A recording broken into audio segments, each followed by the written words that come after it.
Jadi jangan bertangguh dengan dengan pengajian kita. Kalau ada guru tadi datang di satu tempat, kita pergi. Saya antara penyesalan dalam hidup saya tak sempat bertemu dengan Syekh Nuruddin Aitar. Yang mana saya sangat kagum dengan beliau. Saya baca tulisan beliau, saya mengajar tulisan beliau di Ruak Jawi, saya baca Bulughul Maram dengan syarahan beliau, tapi saya tak jumpa dia. Saya ada di Mesir waktu dia datang. Dia datang pada waktu itu tahun 2009 kalau tak silap saya, dia mai ke Mesir. Dan saya ada di Mesir dan saya nak pergi kelas dia pada malam tersebut. Saya dah sampai dah di Azhar, tapi saya ada urusan pada waktu itu dengan guru saya, Syekh Ahmad Mamduh. Saya kena teman guru saya pada waktu tersebut, tapi saya tak bagi tahu kat tok guru saya, kata kat Syekh Ahmad, kata saya nak kena pergi ke kelas Syekh Nuruddin Aitar. Jadi saya pun berjalan dengan Syekh, teman Syekh, sembang dengan Syekh apa semua sekali di Darul Ifta. Setelah selesai kami punya urusan tadi, saya pun minta izin saya nak pergi. Saya berlari daripada Darul Ifta pergi ke Masjid Azhar, berlari. Waktu tu dah lewat dah sikit. Sampai di Masjid Azhar, tengok pintu Masjid Azhar tutup dah. Rupanya Syekh dah keluar dah daripada masjid. Majlis dah habis dan kemudian Syekh dah balik ke Syria. Selepas tu tak ada kelas dah. Dan saya tak sempat jumpa dengan dia, tak sempat duduk dalam majlis dia. Walaupun saya duduk di Mesir dan dia ada di Mesir waktu tu, di Kairah. Waktu malam yang sama tu. Dan tak jumpa terus sampai dia wafat baru-baru ni. Tak sempat jumpa dengan dia.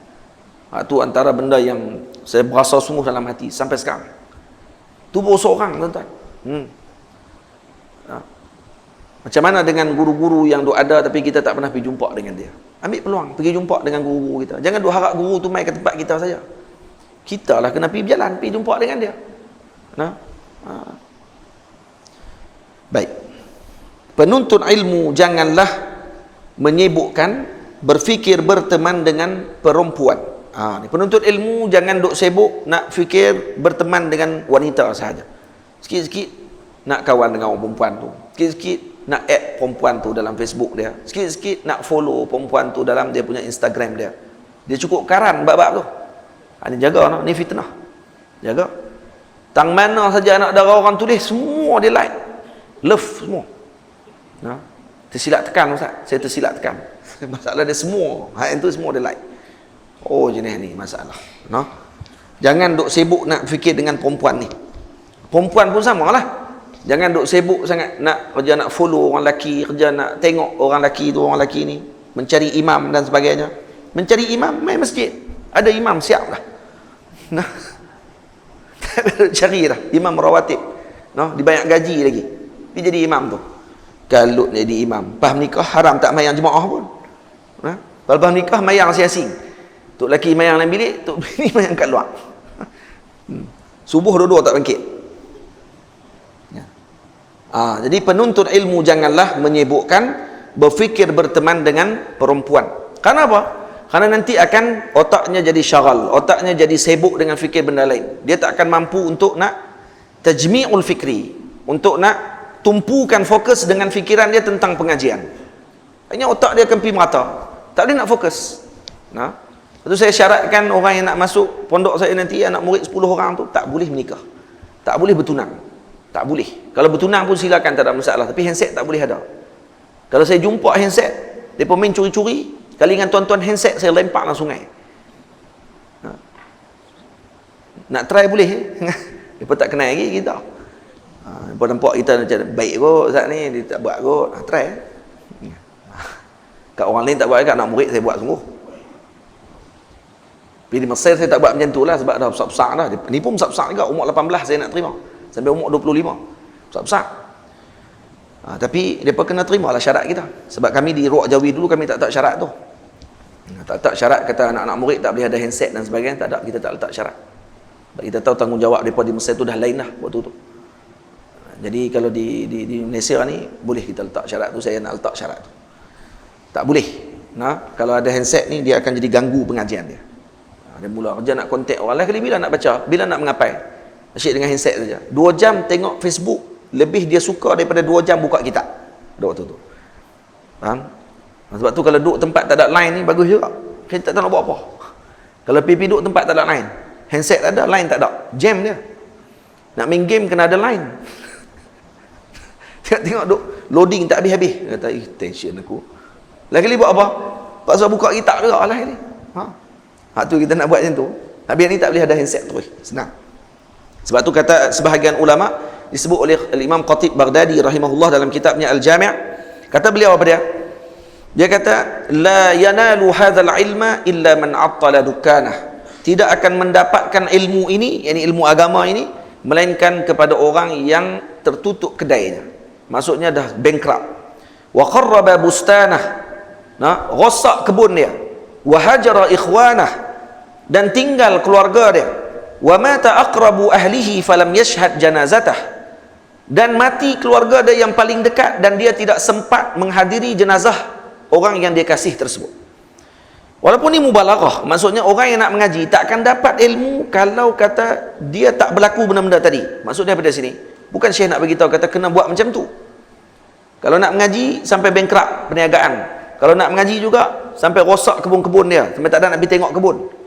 Kalau mengaji juga sampai mati keluarga pun tak ada nak mai tengok.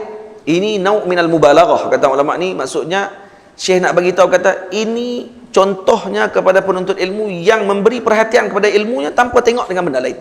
Itu maksud dia. Bukan maksud dia sungguh macam tu. Tapi Al-Imam Qadi Abi Yusuf buat sungguh. Qadi Abi Yusuf waktu anak dia meninggal, dia hantar anak dia sampai kat pintu dia. Qadi Abi Yusuf, anak murid Imam Abu Hanifah, dia hantar jenazah anak dia sampai kat pintu ya. Orang lain yang pergi hantar pergi ke kubur. Orang tanya ke dia, tak ikut kah? Dia kata tak, nak kena pergi kelas Imam Abu Hanifah, kata dia. Kenapa? Anak-anak aku meninggal, tak boleh nak hidup balik dah.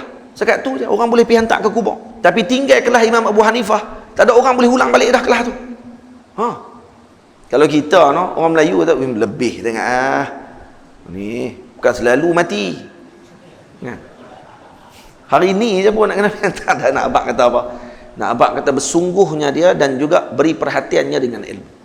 Ada seorang anak murid jumpa dengan, kalau tak salah saya, Habib Abdullah, kalau tak saya salah, Asy-Syatiri. Habib Abdullah Syatiri, pendiri Ribat Tarim. Dia mengadu kepada Habib Abdullah, kalau tak salah saya lah, ataupun Habib Salim. Maklum kepada gurunya, kata saya dah tak boleh mengaji lagi di tempat ni kerana saya payah nak mengapai. Saya nak hafal payah, kata dia. Jadi saya ni tak boleh nak hafal kerana fokus tak ada dah, Tok Guru. Sebab apa? Sebab saya tak kuat ingatan, kata dia. Tok Guru kata, baik. Saya nak minta izin nak kena balik ke negara saya. Tu Habib Abdullah katanya bawa keluar surat-surat. Rupanya banyak surat dia yang keluarga dia di kampung hantar surat, tapi Tok Guru tak bagi dekat anak murid ni. Lepas dia dah sebut kata dia nak balik tu, Tok Guru pun bawa keluar kotak surat tu. Ni surat-surat daripada keluarga kamu yang pernah hantar, tapi saya tak bagi kat kamu, bukan sampai masa dia lagi. Sekarang dah sampai masa dia. Baca surat-surat ni. Dia pun buka surat tu, baca satu-satu. Surat banyak bukan main. Baca, ada yang dia berkaca mata dia, ada yang dia teriak, ada yang dia tersenyum, ada yang macam-macam lah. Surat tu macam-macam. Akhirnya dah selesai dah dia baca surat-surat ni, Tok Guru pun tanya. Habib Abdullah katanya tanya kepada dia, apa dia yang tulis dalam surat tu yang sampai kamu boleh senyum, nangis, dengan berkaca mata kamu?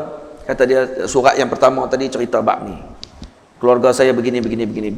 Surat kedua pula macam ni. Boleh cerita semua sampai habis surat. Tok Guru kata, hebat no ingatan kamu. Hebat, kamu kata kamu tak ingat, ingatan tak kuat lah apa semua tu, kamu boleh cerita sebiji-sebiji. Surat ni apa dia, sampai habis surat. Terkejut dia. Punya Tok Guru saja nak tengok dia macam mana.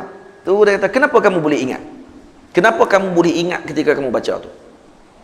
Dia tak tahu Tok Guru. Karena kamu fokus. Kamu waktu baca surat kekasih kamu fokus setiap perkataan yang ditulis.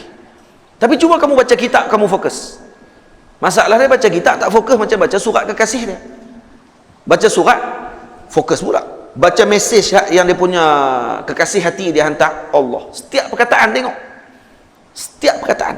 Di i'rabnya. Tapi yang surat yang Allah Ta'ala hantar dekat dia, kitab yang para masyayikh tulis, dia suruh baca, mengaji, dan itu dia tak fokus. Maka macam mana nak ingat? Tak ingat dia. Kerana tak fokus. Masalah kita apa dia? Masalah kita bukan ingatan tak kuat. Sebab Allah Ta'ala dah bagi jadi akal kita ni dah luar biasa dah. Cuma ada yang nak kena asah, ada yang lambat sikit. Itu nak kena asah lah. Ada yang cerdik sungguh, beranak-beranak dah jenis dah. Dah dipanggil zakat wahbi dipanggil. Bukan wahbi. Zakat wahbi ni pada cerdik yang anugerah. Allah Ta'ala bagi.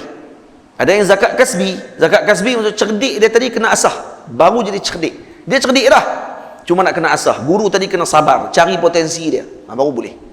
Ada yang macam tu. Tamam?